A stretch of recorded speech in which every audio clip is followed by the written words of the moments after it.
Assalamualaikum warahmatullahi wabarakatuh. Kami dari kelompok 7 akan mempresentasikan tentang rasio keuangan perusahaan. Selamat menonton. Rasio likuiditas merupakan rasio yang menunjukkan hubungan antara kas dan aset pajak perusahaan lain dengan liabilitas pajak. Dengan kata lain, rasio likuiditas memberikan gambaran kemampuan perusahaan dalam menggunakan asetnya. Aset likuiditas merupakan aset yang dapat dikonversi menjadi kas dengan cepat tanpa harus mengurangi harga aset tersebut. Terlalu banyak atau bisa juga diartikan sebagai aset yang diperdagangkan di pasar aktif sehingga dapat dikonversi dengan cepat menjadi kas pada harga pasar yang berlaku. Ada dua rasio likuiditas yang umum digunakan. Pertama, rasio lancar. Rasio lancar yang dihitung dengan membagi aset lancar dengan liabilitas lancar. Rasio ini menunjukkan sejauh apa liabilitas lancar ditutupi oleh aset yang diharapkan akan dikonversi menjadi kas dalam waktu dekat.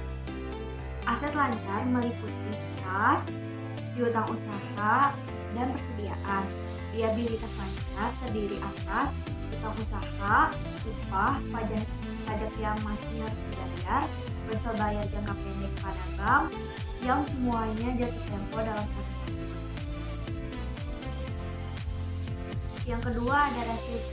Rasio cepat adalah kemampuan perusahaan untuk membayar utang jangka pendek tanpa bergantung pada persediaan penjualan. Rasio cepat dihitung dengan mengurangkan persediaan dari aset lancar dan kemudian membaginya dengan liabilitas lancar. Rasio profitabilitas.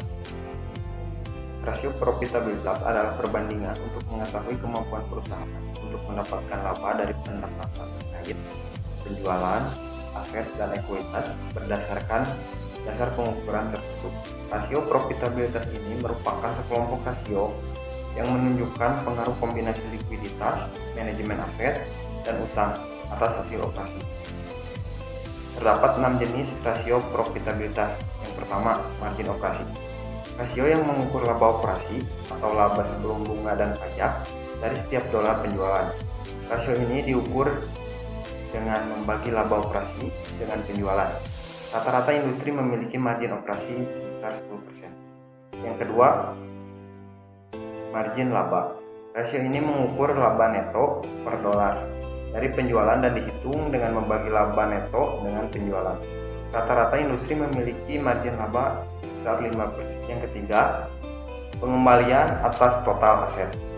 Perhitungan dari pengembalian atas total aset yaitu membagi laba neto dengan total aset.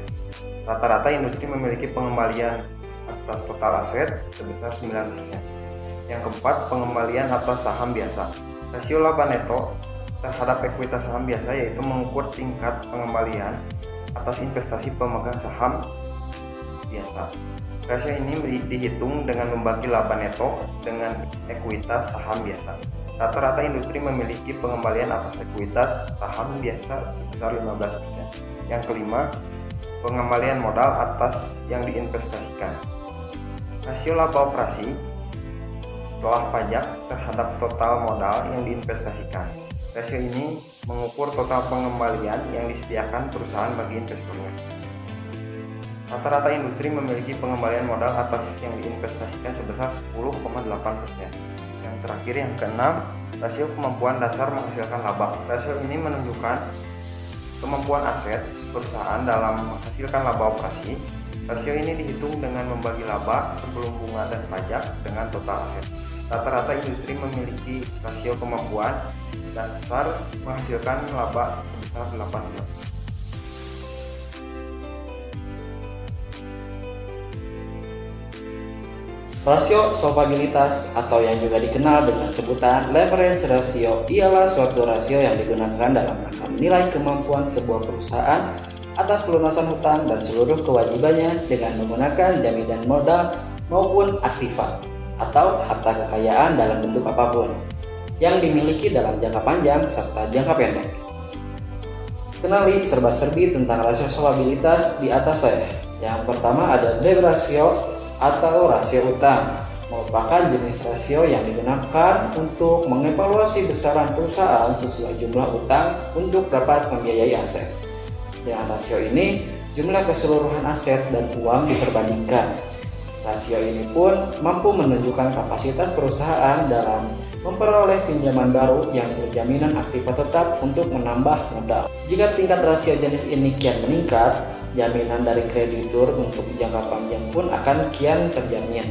Hanya saja pada umumnya, para kreditur cenderung memilih perusahaan dengan rasio utang terendah karena kemungkinan besar kondisi keuangan perusahaan masih aman dan tidak mudah bangkrut.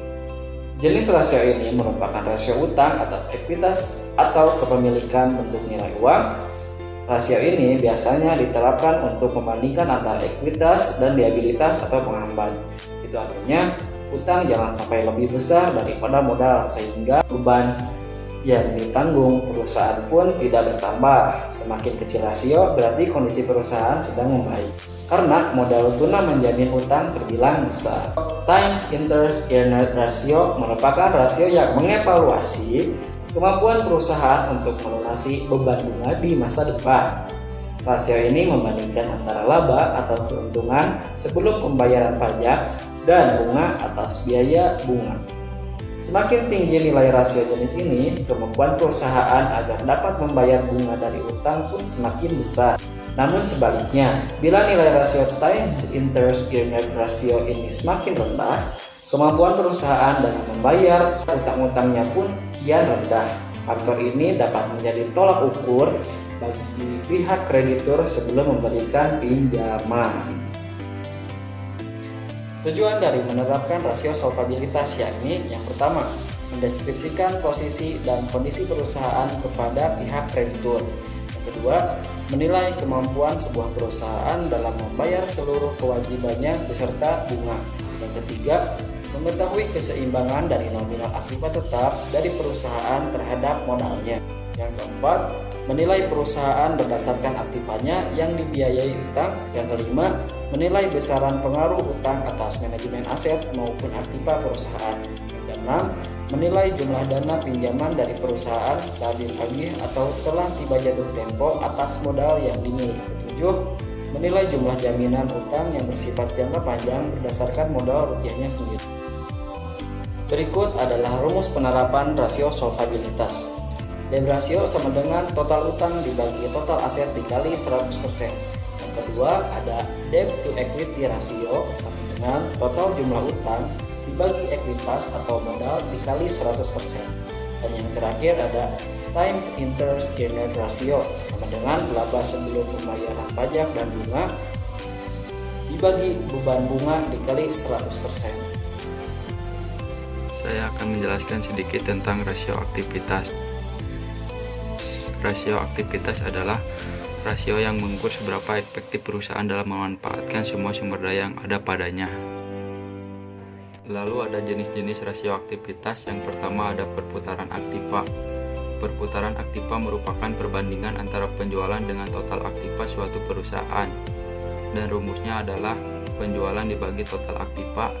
Yang kedua ada modal kerja. Modal kerja merupakan rasio mengukur aktivitas bisnis terhadap kelebihan aktiva lancar, terhadap kewajiban lancar, serta menunjukkan banyaknya penjualan yang dapat diperoleh perusahaan untuk setiap rupiah modal kerja. Rumus modal kerja yaitu penjualan dibagi modal kerja bersih sama dengan penjualan dibagi aktiva lancar dikurangi utang lancar. Yang ketiga ada rasio perputaran aktiva tetap, yaitu merupakan perbandingan antara penjualan dengan aktiva tetap dengan rumus penjualan dibagi aktiva tetap. Yang keempat ada rasio perputaran persediaan, yang kelima ada rata-rata umur piutang, dan yang terakhir ada perputaran piutang. Manfaat menggunakan rasio aktivitas pada bisnis yaitu membantu membandingkan pengembangan bisnis di lini operasi yang sama. Yang kedua, identifikasi masalah dapat dilakukan dengan menggunakan rasio yang benar dan membuat Anda melakukan koreksi. Yang ketiga, menyederhanakan analisis dengan menyediakan data keuangan dengan format sederhana yang membantu dalam pengambilan keputusan.